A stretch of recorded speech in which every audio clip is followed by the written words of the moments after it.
السلام علیکم ورحمۃ اللہ وبرکاتہ۔ ہسٹری آف میڈیسن یعنی تاریخ طب و اخلاقیات کی ویڈیو سیریز میں آج ہم لوگ بات کریں گے حضرت ادریس علیہ السلام کے بارے میں۔ حضرت ادریس علیہ السلام تعارف، آپ ان پیغمبروں میں سے ہیں جن کا اللہ تعالی نے 2 جگہ قرآن پاک میں نام لیا۔ حضرت ادریس علیہ السلام کے بارے میں مستند ماخوذ سے بس اتنی بات معلوم ہوتی ہے، یعنی ایک پختہ معلومات سے بس اتنی بات معلوم ہوتی ہے کہ آپ بلند پایا یعنی ہائی رینکنگ کے پیغمبر تھے۔ اہل علم کی اکثریت کے نزدیک آپ کو اللہ تعالی نے آسمانوں پر اٹھا لیا۔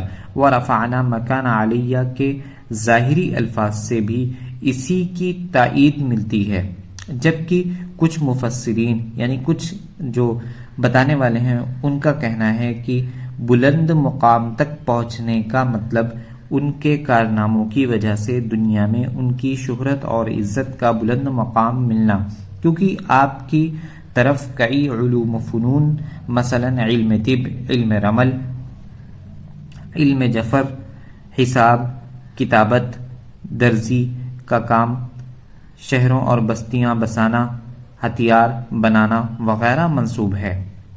آپ حضرت نوح علیہ السلام سے پہلے دنیا میں آئے یا بعد میں، اس میں اہل علم کا اختلاف ہے۔ بعض انہیں حضرت نوح علیہ السلام کا جد امجد کہتے ہیں، بعض کہتے ہیں کہ ان کا زمانہ حضرت اسماعیل علیہ السلام کے بعد کا ہے، جبکہ ایک قول یہ بھی ملتا ہے کہ آپ اور حضرت الیاس ایک ہی شخص تھے۔ آپ کی ولادت عراق کے شہر بابل میں ہوئی۔ اس کے بعد ہم لوگ بات کریں گے خاندان اور نسب، یعنی حضرت ادریس علیہ السلام کے خاندان اور نسب یعنی فیملی اور لائنیج کے بارے میں بات کریں گے۔ اس میں آپ حضرت شیس کے بیٹے انوش کی نسل میں سے ہیں۔ آپ کے والد کا نام یارد اور والدہ کا نام برکانہ تھا۔ آپ کی بیوی کا نام معادنہ تھا۔ آپ کا ایک بیٹا بھی تھا جس کا نام متوشالخ تھا۔ حضرت ادریس علیہ السلام حضرت نوح علیہ السلام کے پردادا بھی ہیں۔ آپ کا نسب یہ ہے: ادریس بن یارد بن محلل العین بن قینان بن آنوس بن شیس بن آدم علیہ السلام۔ ادریس نام کی وجہ: آپ کا اصل نام اخنوع یعنی حنوق تھا۔ آپ کا لقب ادریس ہے۔ آپ کو یہ لقب اس لیے ملا کیونکہ آپ دنیا میں آپ نے سب سے پہلے لوگوں کو لکھنے پڑھنے کا درس دیا، اسی بنا پر لوگ آپ کو ادریس یعنی درس دینے والا کہہ کر پکارنے لگے۔ شکل و شباہت: چند بزرگان دین نے آپ کا حلیہ بیان کیا ہے، وہ درج ہے: عمدہ اوصاف، پورا قد و قامت، خوبصورت، خوب رو، گھنی داڑھی، چوڑے کندھے، مضبوط ہڈیاں، دبلے پتلے، سنجیدہ، سرمکی چمکدار آنکھیں، گفتگو باوقار، خاموشی پسند، راستہ چلتے ہوئے نظر نیچے، غصے میں غضبناک اور بات کرتے ہوئے شہادت کی انگلی سے اشارہ کرنے کے عادی۔ اللہ عالم۔ بعثت کی وجہ: آپ کے دور میں انسان جہالت اور بے ادبی میں اتنا گر گئے تھے کہ اللہ کو چھوڑ کر آگ کی عبادت کرنے لگے تھے۔ زنا عام ہو گیا تھا۔ ایک اسرائیلی روایت ہے کہ جب قابیل نے اپنے بھائی حابیل کو قتل کر دیا تو اس کے بعد وہ اپنی بیوی کو لے کر وہاں سے چلا گیا اور سہول کے علاقے میں آباد ہوا، جبکہ حابیل کی اولادیں جبال میں آباد ہوئیں۔ قابیل کے علاقے کی عورتیں انتہائی خوبصورت تھیں، جبکہ حابیل کے لوگوں کے مرد خوبصورت تھے۔ شیطان نے چال چلی اور قابیل کی عورتیں اور حابیل کے مردوں کو اپنے گانا گانے کی دعوت میں ایک جگہ اکٹھا کیا، اور اسی طرح عریانی عام ہونے لگی اور زنا کا دروازہ کھل گیا۔ ان حالات میں اللہ تعالی نے حضرت ادریس علیہ السلام کو مبعوث فرمایا۔ آپ حضرت ادریس علیہ السلام حضرت آدم علیہ السلام کے 500 سال بعد اس دنیا میں تشریف لائے۔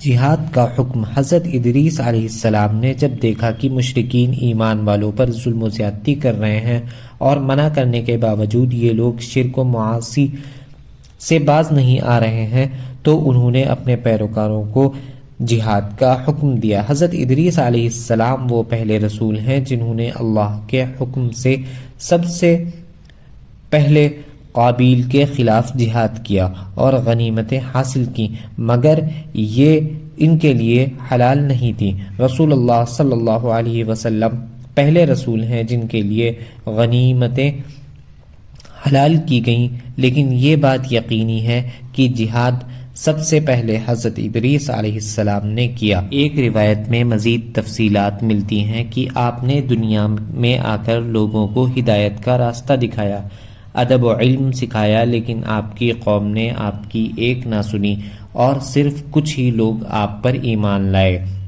اس پر آپ نہایت دل برداشتہ ہو کر خود اور جو ایمان لائے انہیں لے کر وہاں سے ہجرت کر گئے۔ پھر آپ کے ساتھیوں میں سے چند نے آپ سے سوال کیا، اے اللہ کے نبی حضرت ادریس علیہ السلام، اگر ہم نے بابل کو چھوڑ دیا تو ہمیں ایسی جگہ کہاں ملے گی؟ حضرت ادریس علیہ السلام نے فرمایا، اگر ہم اللہ سے امید رکھیں تو وہ ہمیں سب کچھ عطا کرے گا۔ آخر آپ مصر پہنچے۔ اس دور میں مصر ایک خوبصورت جگہ تھی۔ آپ نے وہاں پہنچتے ہی اللہ کا شکر ادا کرتے ہوئے سبحان اللہ کہا اور آپ وہیں رہنے لگے اور وہاں اپنے علم پھیلایا۔ آپ وہ پہلے انسان تھے جس نے قلم کے ذریعے لکھا اور لوگوں کو بھی سکھایا۔ اس کے بعد آپ نے ان لوگوں کے ساتھ مل کر جو ایمان لے آئے تھے بابل کی برائی اور برے لوگوں کے ساتھ جنگ کی اور فتح یاب ہوئے اور دنیا سے ایک دفعہ برائی کا نام و نشان مٹا دیا۔ یاد رہے یہ سب تفصیلات معتبر روایات میں نہیں ملتی۔ وفات یعنی ڈیتھ کے بارے میں دیکھیں گے۔ آپ کی وفات سے کچھ دیر پہلے اللہ نے فرمایا کہ اب سے آپ جتنی دیر زندہ رہیں گے دنیا کے جتنے انسان بھی کوئی نیکی کریں گے ان کا آدھا ثواب آپ کو جائے گا۔ اس پر آپ بے حد خوش ہوئے۔ اتنے میں ایک فرشتے نے آپ کو آ کر خبر دی کہ اسرائیل آپ کی روح قبض کرنے آ رہا ہے، جس پر آپ حیران ہو گئے اور اس فرشتے کے پروں پر بیٹھ کر اللہ سے ملنے چل پڑے۔ آپ نے پہلا، دوسرا اور تیسرا آسمان پار کر لیا اور جب چوتھے آسمان پر پہنچے تو وہاں آپ کو اسرائیل ملے۔ آپ نے اللہ سے اور زندگی مانگی، جس پر اللہ نے نہ کہا۔ پھر آپ اتنی زندگی پر ہی راضی ہو گئے اور پھر اسرائیل نے آپ سے آپ کی روح قبض کرنے کی اجازت لی۔ ادریس علیہ السلام نے اسرائیل کو اجازت نہ دیتے ہوئے اللہ سے دعا کی کہ آپ کی روح اسرائیل کے بجائے اللہ خود قبض کرے۔ پھر اللہ نے خود ادریس علیہ السلام کی روح قبض کی اور آپ کی خواہش پوری کی۔ آپ نے 365 سال کی عمر پائی۔ ابن عباس رضی اللہ عنہ فرماتے ہیں کہ ایک فرشتے نے اللہ تعالی سے حضرت ادریس علیہ السلام سے ملاقات کی اجازت چاہی۔